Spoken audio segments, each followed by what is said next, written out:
This is the Self-Preservation 5 panel. Welcome to The Art of Growth, where we use the Enneagram and the best tools we can find to help you transform. And welcome to our series of 27 panels looking at the 27 subtypes in the Enneagram. Subtype is when you combine the dominant type with the dominant instinct. And this week we are talking to our Type 5 panels. If you have yet to discover your subtype, you can take our free instincts test at www.theartofgrowth.org, and that test will reveal your instinctual sequence, your dominant, your secondary or neutral, and your repressed, neglected, or resisted instinct. And the point of all of this is to move towards integration. The integration of the instincts is part of the redemptive process. If you don't know your Enneagram type, you can take our free Enneagram test at theartofgrowth.org as well. And you can also find out about all of our work there, from group coaching, individual coaching, or exploring options about having us come in and work with your companies, because it is just fantastic how many companies are waking up to the return of investment on having a more emotionally intelligent work environment, and how that can change the culture to be more efficient and effective, and importantly, enjoyable. At the end of this Instinct series in May, we are going to have a live Q&A event, so stay tuned to find out about that, or sign up for the newsletter at our website so you can grab a ticket and join us when that becomes available.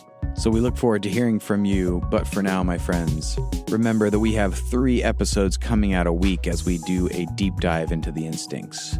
And right now, let's get into it with our Self-Preservation 5 panel.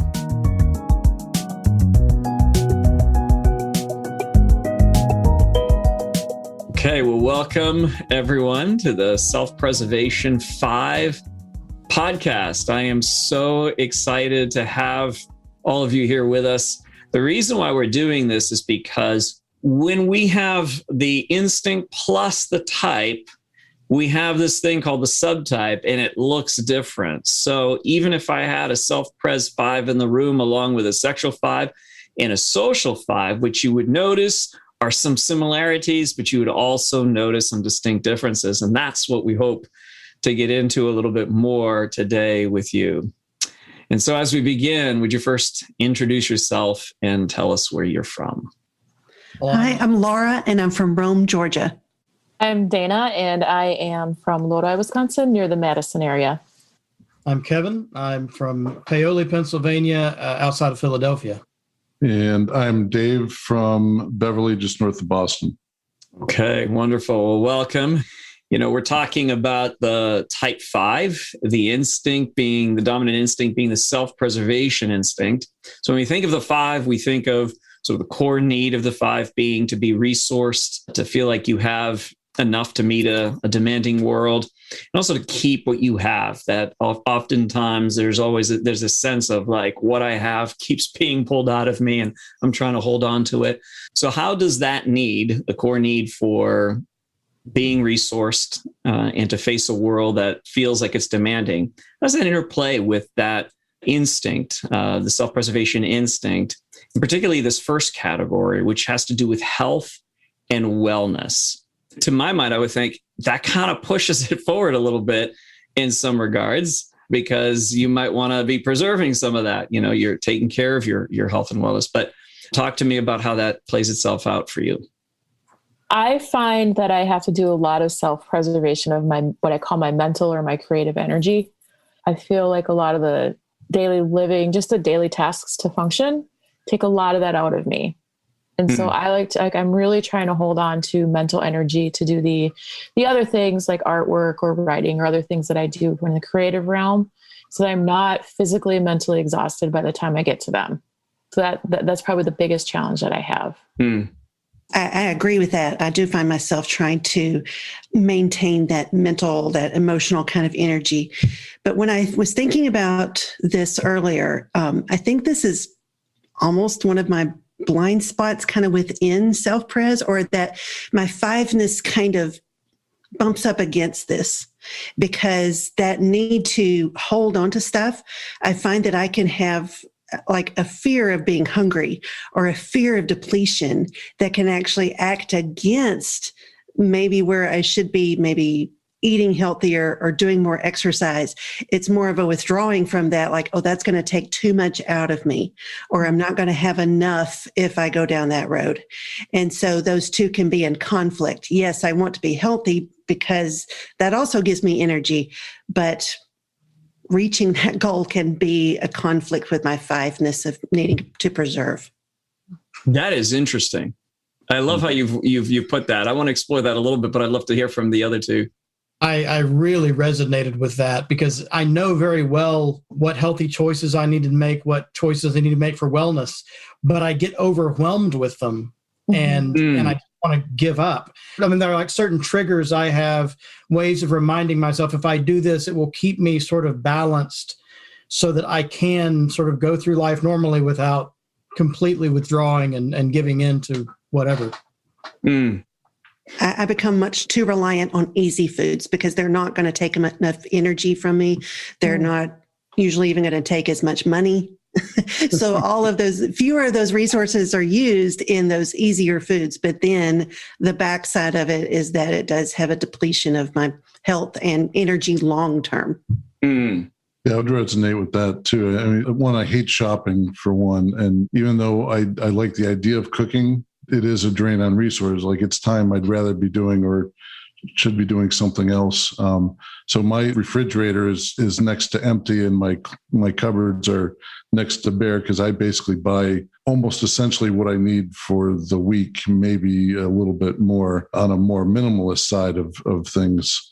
But I would say even as far as reliance or the self-preservation part of it or the being resourced, I think I can take care of myself fine on my own and get highly annoyed when doctors try to tell me to do things or this or that, because one, sometimes I think I know more than they do about myself at least, but I question whether things are necessary for me to do if they want to do that. So I tend to have a tenuous relationship with my physicians. So What's interesting about this category, health and wellness, and the instinct, the self-preservation instinct, is that it is very much in the physical, material world. That goes into the 5, who is a head type.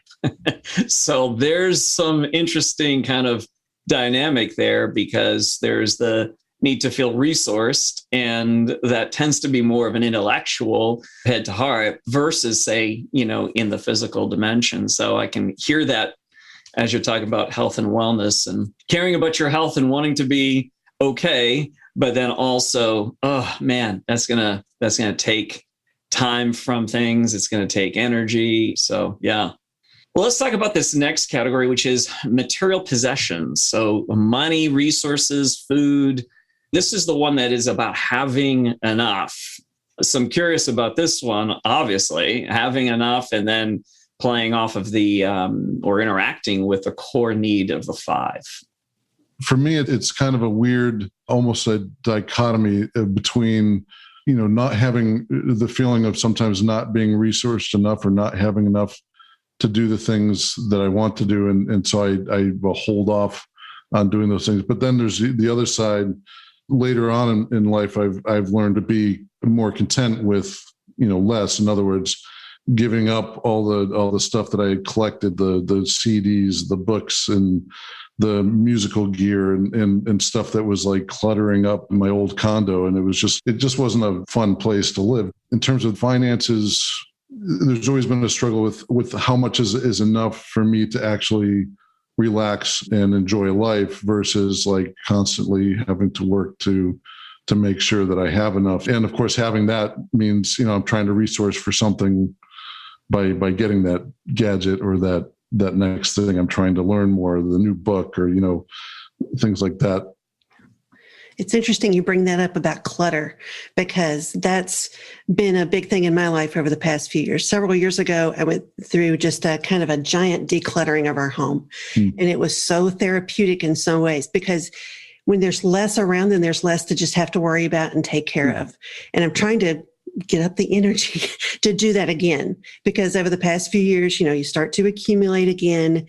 And you just look around and it's like, this is too much. I mean, it's one thing to have enough, but then it becomes a burden after a certain point.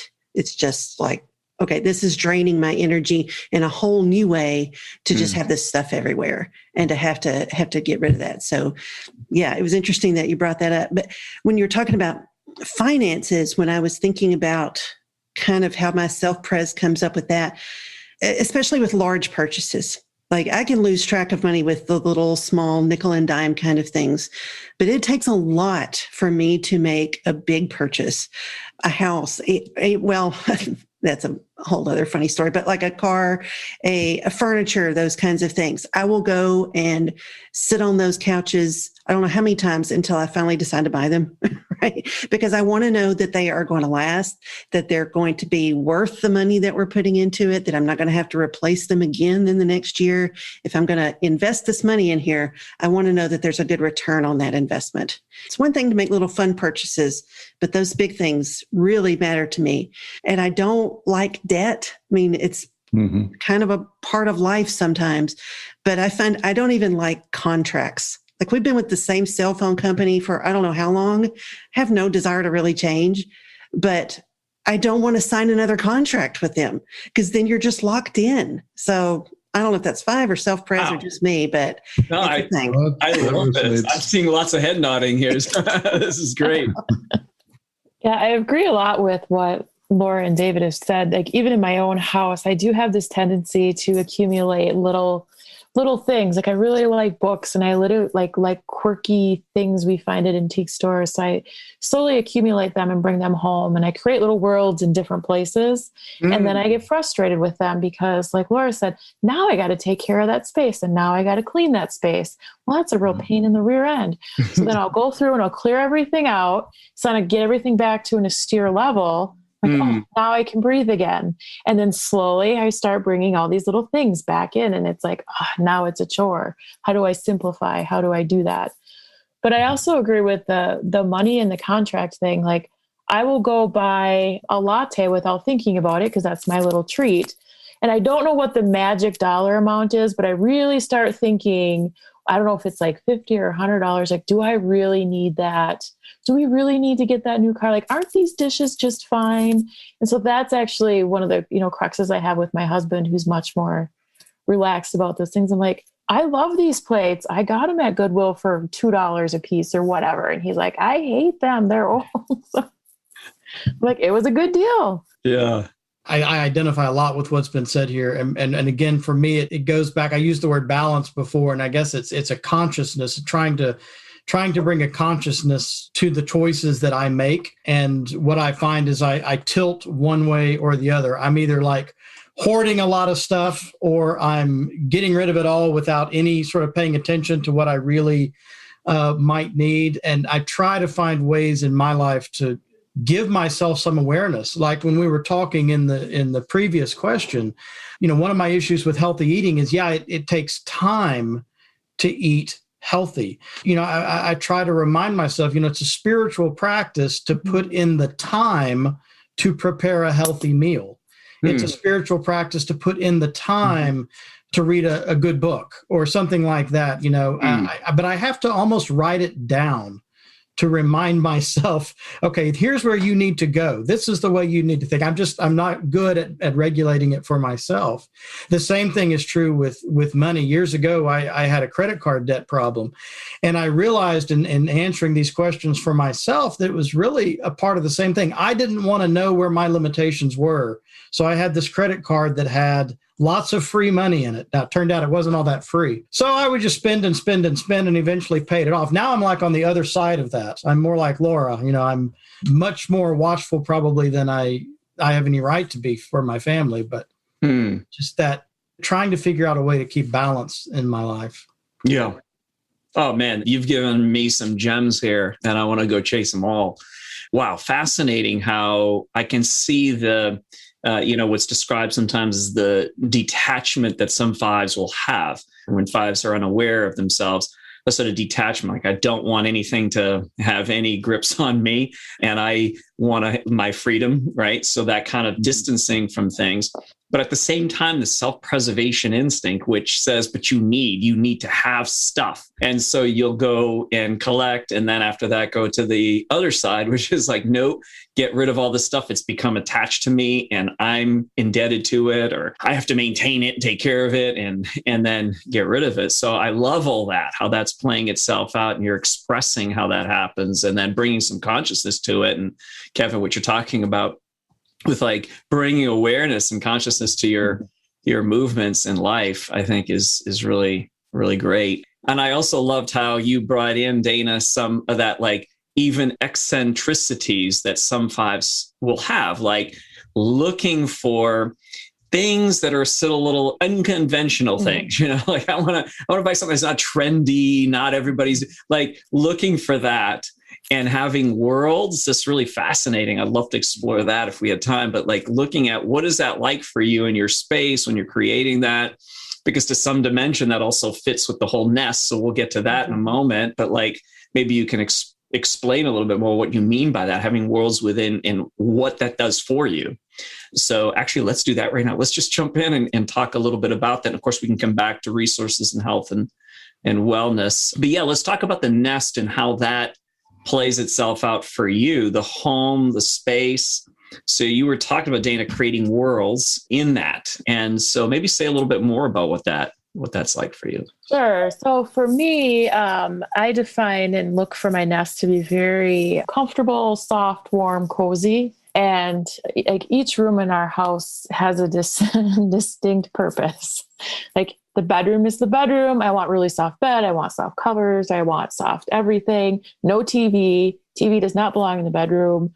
My office space, like this is my office space. You can't see a lot of it, but it's been very carefully plotted out so that when I'm working on different things, I feel comfortable. I feel calm, not anxious in the space that I create. And I literally create not like dioramas, but like my bookshelves. Every shelf will have some kind of theme that makes sense to me. And then when I collect little things, they all kind of go into this little theme and I create these little things and like literally little worlds. And for some reason I find comfort in them because I feel like maybe it's a control thing. Here's the space that I created. It's mine. Might not make any sense to anybody else, but here it is. Don't touch it. Don't mess with it. Don't move things. And if you take something, put it back. So there's a lot of that for me. Like very much, I want comfort, soft, cozy, warm. Like I want to wrap myself up in a blanket in my entire space. It's funny because I think my dad, who's a 5, I don't know his instincts, which one's dominant for him, but boy, he had his room.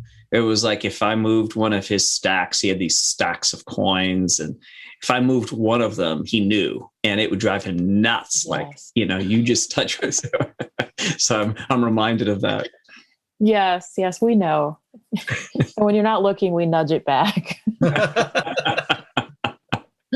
So I like how you had themes. You say like different shelves have themes. Dave, you had a massive CD collection. I know this because we're friends, but did you have any sort of themes and kind of arrangement to your collections of any kind?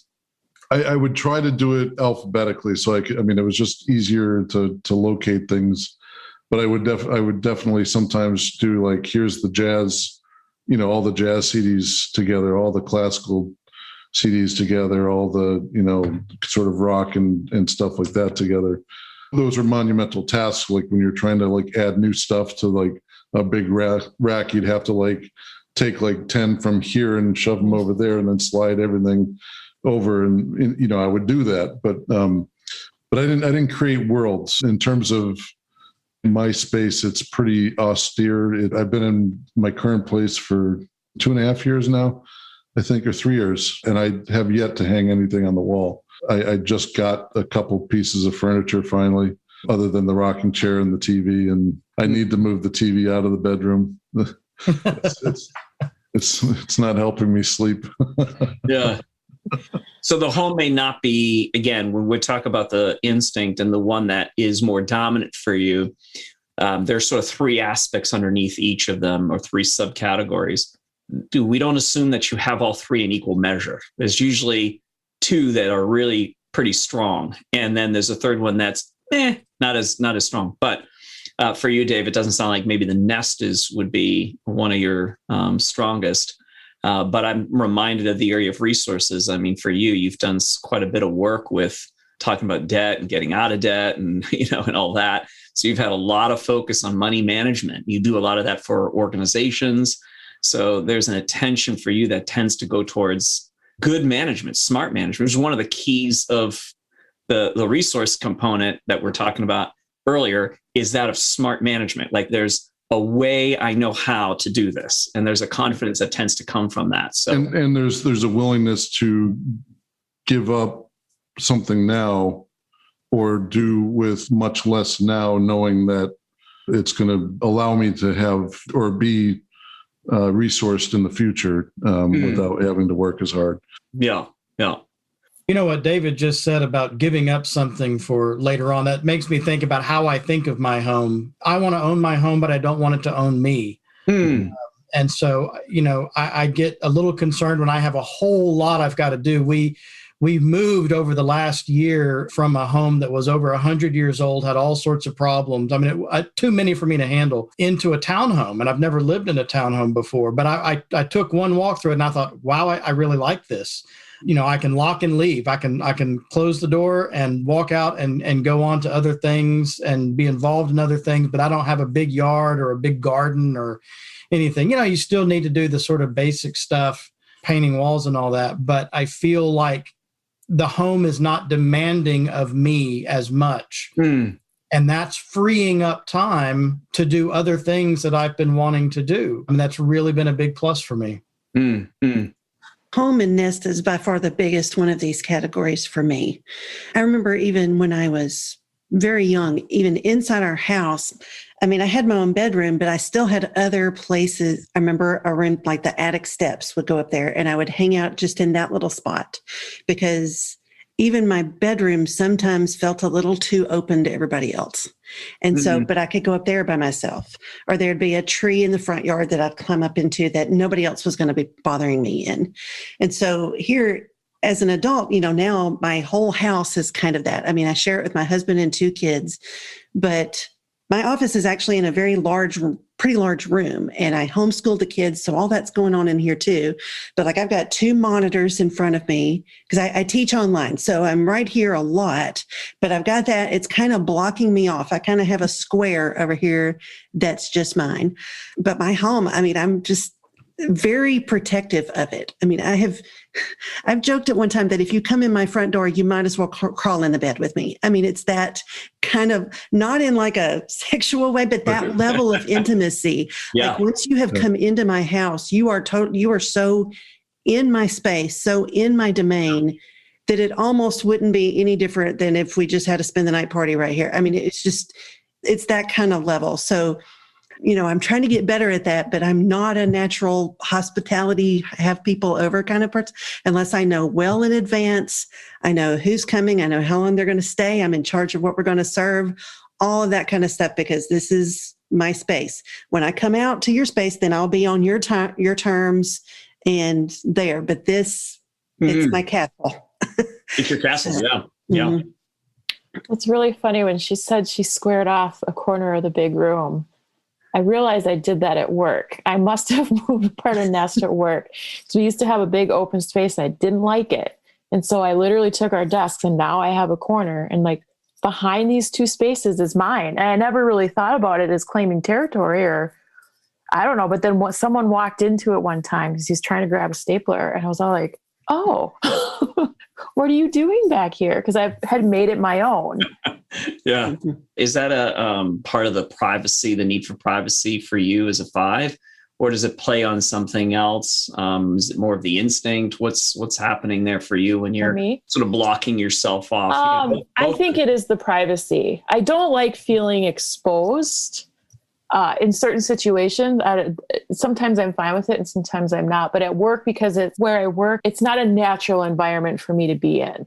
And so I think I am trying to create, like, this is just my safe zone. I'm kind of blocked off a little bit. So maybe people can't see as much of me, therefore can't see my soul or something. It's just like, there's this little bit of me that's like, I need to create some kind of boundary here. Mhm. And here it is in this 90-degree shift of the space. Yeah, I think for me, it's not just physical privacy; it's like emotional privacy too. Because, I mean, my home, I love color. I don't believe in white walls, so I've got all these different things. But I remember my mother came into my house one time, and one of the best compliments I've ever received, she said, "That is such a Laura house," and I love that. But I think that's also part of why I am hesitant of who's going to come in here, who's Mhm. going to see this. Because this is exposing who I am, maybe more than I would normally show. Oh, okay. It's very interesting. Yeah, your nest becomes somewhat of a representation of who you are. I get that. Yeah. With its mess and its color and everything that's going on in here Yeah. are things that maybe I don't want the whole world to know about. Yeah. One of the things I want to make sure for those of you who are listening is that while we have two males, two females here, it might sound like gender in terms of like, oh, that's the nest in the home. And then that's not entirely true. We have guys who are fives, who are very much into their homes. Some I know, and some are in the construction field, and they love building homes and nests for other people, and something they care deeply about. So it depends. It depends upon, this is just a representation here, not an example of the entirety of ranges of all kinds of self-pres fives. But what I'd like to hear more about is in terms of maybe expanding the idea of the nest and not just being the home, but do you have spaces? One of the panels that we did recently, a self-pres panel, said it's a bubble. I have a bubble, and when I let someone into that bubble, it's because they've proven themselves, or, I trust them finally, but it takes a lot for them to get into my bubble. So do you have that? Do you have like a bubble for you, a place that you feel you can retreat to that tends to act like a home, even if it isn't your physical domain? Because I live alone. That's the primary thing, is like nobody else is there. So that's, the privacy thing. And it's not so much being private, it's just not having interruptions, so I can focus, I can do what I want to do. That also has its downsides, because sometimes you need interruptions to kind of get you to eat once in a while, or get some exercise, or realize that it's, 80 degrees out like it was Saturday or whatever it was. And instead of sitting, working all day and then going out at the end of the day. But I would say the only thing I would consider that, and I don't get out there a lot just because it's one of those weird things that if you don't plan it, like Kevin was saying, if you don't like put it on your schedule, you tend to not do it. But being out in the woods, is one of the things that I always loved as a kid. We grew up near the woods, and I would just spend hours out there running around, and I like going out mountain biking now and hiking, but I don't do it as often as I probably ought to or would like to. I think for me, and this is going to be very cliched, but I think my bubble is in my head, and that I can be almost anywhere. And when I need to go into the world that's in my head, whichever world, one of the many, many worlds in my head, and I go to that spot, and I can be in public, I can be in my office. One of the things that makes me think about how that sort of is my nest is no matter what I'm doing in there, if somebody walks up to me and disturbs it, I get irritated really quickly. Yeah. This is a point where I'm really trying to grow in compassion, because I'm like rattled, physically rattled. Oh, yeah. Enter my headspace at the wrong time. Yeah. And it's really heck on my kids. They don't know it, but it really is. Yeah. And this, by the way, showed up in the Sexual 5 panel, which is fascinating, is that they said, yeah, I can be, one of my places of getting away is actually the city, like being inside the city. They said, because I can sit there and I can observe, and I'm in my world. I'm in my bubble. I'm comfortable in that space. And that's a unique feature of the 5. Other types can do it too, but 5s definitely can do it quite well. And head types in general, because that whole interruption and I'm in a place that I'm, thinking, and it's pleasurable, it's enjoyable, and then get interrupted in that way can be very disruptive. Well, let's look at the next instinct, which is your second. This is the one that functions somewhat neutrally, meaning that it doesn't create any significant problems for you. And it isn't something that you really get a whole lot of energy from or juice from. It's not something you do for pleasure or for enjoyment. Talk to me about the second one. Which one is it for you? And how do you use it? For me, I believe my second one is the sexual or one-to-one. In fact, for a while, I thought I might be a sexual 5 instead of a self-pres 5, because from a very young age, I've kind of had this need for one other person, whether it's a close friend, boyfriend, and now my husband, just that one other person to be able to go on an adventure with, or go to do something with, or just to have that sense of, I just need somebody with me. But I realize now that it's in service to that self-pres. Okay. That one other person helps me feel safe and secure. As long as there's somebody else there with me, then we together can figure this out. We're going to be fine. And I will for sure go deep in a couple of friendships rather than shallow in a whole lot of different ones. I would rather have, when you were talking about the bubble earlier, I was thinking about, okay, well, it's kind of my small group of friends. They're very few. They're like layers of how much of me they know. Yeah. And that trust has to kind of be earned. But once you get into that sort of inner circle, then I'll just share more about myself than you ever wanted to know. But I think some people growing up, I think about my mother. I love her. I don't know exactly what type she is, but I think she's probably either a 3 or a 7 and probably a social. And so I don't think she ever has really understood that I am very content with just a few friends. She's one of those never met a stranger, can talk to anybody. And I admire that. There's sometimes I really wish I could be that way, but I am more of a, no, it's just going to be me and so-and-so or me and these 2 or 3 other people, but they know all about me and I know all about them. And that's good for me. Yeah. Yeah, that makes sense. My secondary is social. And I was going back and forth between social and self-pres. As a pastor, you put on the clothes, you go out there, you do your thing. You're always engaging with people. That can make it look like I'm a social 5, but I keep boomeranging back, I think, to self-pres. I do get some energy out of the social instinct. What I find is I don't pine for that. I can get out there and teach the big Sunday school class or whatever, and I get joy out of it and I enjoy it. But when I get back to my office, I'm not really clamoring to do it again all of a sudden. Yeah. I'm ready to protect myself again. Yeah. See, and I didn't tell you to say this. This is what's so fascinating about what we're doing. This is a research project for us, all these panels, because we're not coaching anybody to say anything. And then when you just said that, that's what we're finding over and over again, showing up through all the panels. And it's what I'm discovering in my own life. And I'm wording it that way. Like, it's funny that when you have this as your dominant instinct, it's like you can visit the second one, but it's not like you're dying to go there. It's like it's just you visit it and then you come back. So it's fascinating that you put it that way. Yeah. Thank you. Well, my second was social as well. And I was a little bit surprised. I'm a little bit different in Laura than I'm perfectly content being in my world by myself. So I've never felt a strong need to have another person, like a mate or whatever.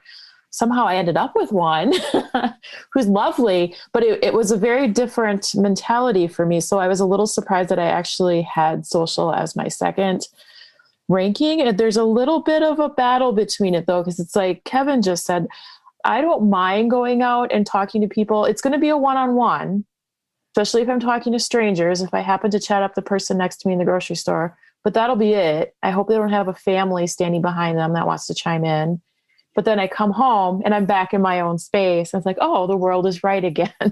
Yeah. So it's really interesting to see that play out.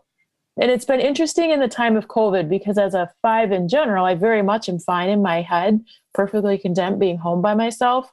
But as the choice of having those social interactions was taken away, I've come to realize that maybe I do get some energy off of that, or a release of all the aloneness in my head versus some of the creative energy that you do get from talking to people. But again, it's going to be 1 or 2 other people that I'm going to go out with or talk to, the deep relationships that you end up developing with. I call them like my like-minded people who know me the best. Mm-hmm.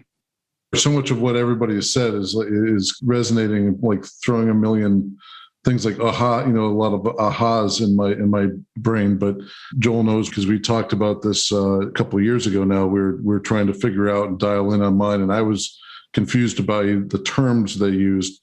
And so I think at one point I thought I was actually a social dominant, and here's a plug for the test that the Art of Growth developed recently. But I took the test, for the subtypes, and it came up self-pres first with social second. And so that made me think about it. And Joel and I had a conversation not too long ago, just talking about it a little bit. And so, and then in prepping for this, I think of it, and then hearing what you guys have said, the social part of it for me, it resonates, like you said, especially with COVID. I felt the same thing, Dana, that was like, I'm fine going out, but I want to be able to do that. I don't want somebody to tell me that I can't do it. And so I did miss that. The amount of friends that I have is almost exhausting to me on some levels, because I just can't keep up with all of them. So thankfully, most of them are fine with, whenever they do see me or whenever we do connect, we have a great time and then wait for the next one. But there's that part of creativity, or that I'm becoming more aware lately that without sort of social or friends dragging me along or being part of a group, if I'm just left to my own thing, I tend to just sit still. Like I'll just be content to roll ideas in my head all day and not go anywhere. I'm more than happy. Like somebody calls me up, I'm out the door half the time, unless I have something really planned or I'm in an energy conservation mode. But I do get energy from that. I think on the social side, I like being there for people, like using what I've resourced, what I know for myself, using that to help others, help the group. It's definitely not as much on a one-to-one thing as it is, a sort of a widespread type of thing, looking at the group in terms of observing what some needs are there and providing whatever resource I have. Yes. I mean, you're describing and so that's good. This is helpful because for our listeners, we're thinking about reading and interpreting when we're talking about the social instinct. And you've talked about being able to read, you're kind of reading the room, Dave. You're saying, you're looking around, reading body language, that sort of thing. And then the piece of bonding and affiliating. And you have a lot of friends and you're hanging out with them. And then the contribution piece, or the piece that has to do with how can I help? How can I serve? How can I? So all that plus the networking. And so that's happening. But as you're describing it, yeah, you could stay back. That's the habitat that's natural for us. That's what I'm describing the instinct, the dominant instinct as, is that's your natural habitat. You find it to be normal. That's normal. That's natural. That doesn't feel odd to me. But going out, I can feel it. I can stretch. It's stretching myself a little bit, but I'm comfortable returning back to my natural habitat. So that makes a lot of sense. And this is all exploration. Again, we're learning all about this in terms of ourselves, and we're talking about it as your relationship to the different instincts, as opposed to, are you one, are you the other, but what's happening there? So let's look at the third. And this is the one that is the neglected or the repressed, or the one that causes problems for us. It's one that we don't necessarily like aspects of it. Some of it, it's okay, but it does create some kind of reaction in us. So talk to me about that third one. By the way, it's either that it creates a reaction or you just don't pay attention to it at all. And so we're finding that out too, as we're talking to different folks. So talk to me about the third. Which one is it for you? And then what problems has it caused you? And how are you growing through it? So those three questions. Which one is it? What problems has it caused you? How are you growing through it? My third was the sexual. When I was reading through it, I kind of wasn't surprised. The aspect of it that I do have is I do have a tendency to, at least internally, break habits, break routines, push boundaries, but I'll push the boundaries within the realm of people won't notice. So they think I like to follow the rules all the time. And I was always a person who followed the rules, but I always kind of find these little ways to like push out where I can, where I can get away with it. Why are you laughing, Dave? I don't feel so alone anymore. But I don't allow myself to get excited. And I don't know if that's I don't want to expose too much to people, or if it's the self-preservation, I will never show excitement to people. I will keep that tight. And then I wonder, like, well, do I actually feel excited about things? Yeah, I do, but no one's going to know. Even my husband, he says, I can't tell if you like this or not. And I'm like, I'm still thinking about it. Let me get back to you. So I wish I had a little bit more willingness to just allow the excitement or allow myself to get lost in things. Because for me, it's very much all of the other things that I have to do are going to come first, the have tos, before I allow myself to do the emerging into activities and getting lost in something and letting things actually flow instead of trying to keep control. That's good awareness. Very good awareness. I like the way you worded that. That indicates, you're seeing it. You know what that's like, that energy of getting into something, losing yourself into it, a little less of the editing of the self. That's what the sexual energy does. Very, very good. Yeah. Thank you. My third is the social. Some of the ways that I was thinking about that it's kind of worked against me is sometimes at jobs back, on campus jobs. Now that I teach online, the social part is not all that necessary with colleagues. I mean, I'm still interacting with them, but it's by email, right? So it kind of fits me really, really well because I'm just here in my house doing this, interacting one-on-one with whichever. But, I can become very invisible in groups and kind of get overlooked for promotions or things like that because I'm good at observing groups from afar. I can tell you how they're working with each other, but not necessarily how I fit into the whole thing. So there is a young women's Bible study at our church. It had been going on for years before, prior to COVID, and that kind of shut everything down. But it was started by two women who were very outgoing, extroverted, invite all the people. They knew all the people. And so it would grow every year. We'd have new people all the time. And then a few years ago, for some unknown reason, they turned it over to me, the total opposite in every possible way. Mm-hmm. Well, gradually that group got a lot smaller. And at first I took that kind of personally. I don't think anybody was mad at me, but the thing is the group, it changed from being more of a fun social sort of group into a deeper study kind of group. And I did find that the ones who stayed said, hey, we love it this way. We've got a smaller group. We're getting to know each other a lot better, but it was reflecting more my self-pres sexual type of one-to-one. We're going to get to know each other. So growing groups is something I'm going to have to learn how to do. That's not my natural bent. That's, that social area is not a thing, but it's something I can certainly learn how to do better or, become more parts of other groups. I'm in groups, but they do tend to be smaller. But as far as growing through it, 2020 was a big reminder of how much I do need other people because, there were all those memes at the beginning. Oh, the introverts are going to love this. The fives are going to be the best at doing quarantine. As soon as somebody was telling me I couldn't, then I was like, oh, yes, I am. I'm leaving this house. You can't make me stay at home. Whereas before I would have said, of course I could stay at home for a month without leaving. A rebellion part aside, it also did just remind me of how much I do need the physical interaction with people. We had Zoom meetings. That was okay for a while, but it did not ever take the place fully of just actually meeting together. Yeah. And it was so nice. I was so grateful here in Georgia. We weren't shut down for all that long, but it was enough to remind me, oh yeah, this is why it's important for me to keep showing up to these groups, even when I don't feel like it, even when I'd rather just stay at home.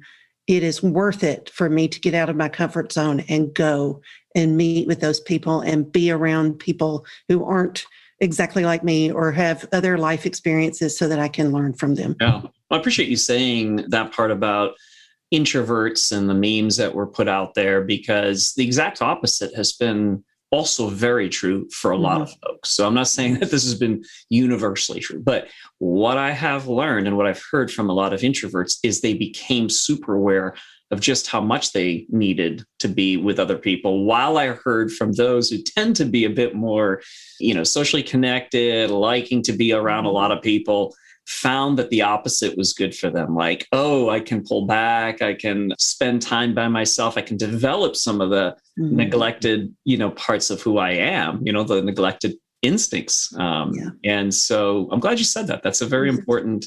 It was a very revealing time period for, I think, most everybody. Yeah. I think it showed us all something that maybe we didn't know about ourselves before. Yeah, exactly. And I think if we're listening, as we're listening, we're paying attention. There's lessons. There's a lot of growth for all of us in this. And so that's been great. What about you, Kevin? Yeah, so much of what Laura and Dana said really makes sense. But particularly I was thinking, when Dana mentioned not having excitement, like you've got the excitement on the inside, but expressing it on the outside, I think that goes for me, the struggle with the one-on-one instinct, which is the third one for me, is I don't like to risk myself. And when I do, it can look like I don't have a whole lot of enthusiasm for what I'm doing. And really, I'm in that observing mode. I'm learning. I go into groups thinking of a committee that I, really kind of had to force myself on a few years ago.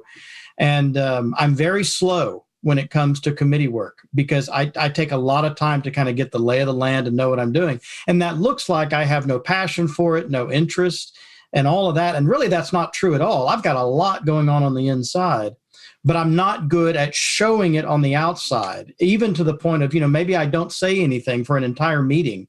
Tons of stuff going through my head. But if I put it out there and I risk it, somebody in that committee may slap it back. And that's a very personal, that's what I don't like about one-on-one relationships, right? And I certainly don't have this thing where, through my charisma, I draw people in, because once they're in there, I don't know if I can get rid of them. And that's a problem. So this is really a struggle for me. I eventually just resigned from that committee entirely because I felt like, number one, I did not feel like they wanted me there. I probably could have overcome that by putting myself out there more, but it was moving too fast for me. I needed time to observe and to see where I would fit best. And that wasn't what was happening. So, and I've found other groups that I have been allowed to go at my own pace and feel like I'm slowly putting my feet in the water. Well, and I even like the way you're talking about how even risk for you will probably come in the circle of the social instinct. Because that tends to be how, and this is what we're learning from all the panels, the second one tends to be the bridge to the third. And so that's how you're describing it, which is really interesting, is that that's what's happening for you. And that's great because that creates somewhat of a more of a safety around doing the third instinct, right? Whichever one that is for any of us. Yes. It's the first and the second need to help you get to the third because it's not easy. And so, developing that ability to take risk, it's like, okay, deep breath, let's do this in a group and let's do this with other people and see what happens. But if it moves too quickly, yes, okay, pull back and get out of that. And what you described as a feature of all head types is that if I'm feeling threatened or if this takes a lot of energy from me, I'm going to go to my head. You're not going to get a whole lot of heart expression in that moment. That's true for all head types. However, it is very true for fives, right? Because the 5 tends to be the most head oriented of all the head type. But yeah, you're describing it very well. Like that's what's going to happen. It's going to be usually the second one that'll help us to get to that. And I appreciate that there's also some variety here because you're not all self-pres social. Laura, you're self-pres to sexual. And so for you, it's going to tend to be, close. So sexual, I describe as that's more close in proximity. And then the sexual is deep in proximity and so then what happens with the social is wide. And so, if you're self-pres and then social, it tends to be like near and then a broader group as opposed to like, self-pres to social. It's like near and then deep and right into, the depth of relationship and connection with people. Yeah, I really appreciate your thoughts and your insights and what you've contributed here. And I also want to say thank you for your time, You've invested in this. I know that takes energy and it takes risk and it takes time. And those are precious. Time is a precious resource to fives. And so I deeply appreciate that and the amount of energy that it takes for you to do this for our community. But we're enriched because of it. And this is a gift that has been given to so many people out there who know fives or who are fives and want to understand them better, particularly self-preservation fives. So deep appreciation to each of you. Thank you from the bottom of my heart. I really appreciate each of you. Thank you, Joe. Appreciate being a part of this. Thank you for inviting me. Thanks, Joel. So thank you so much for joining us. And before I close this out, I want to remind you, you can take our free instincts test at www.theartofgrowth.org. You can also find out about all of our coaching programs there. Follow us on Instagram at Art of Growth, and make sure you are subscribed to keep up on this wild growth ride we are on. And if you leave us a review on iTunes, it really helps the algorithm that allows more people to discover this work. But for now, my friends, may you feel resourced today.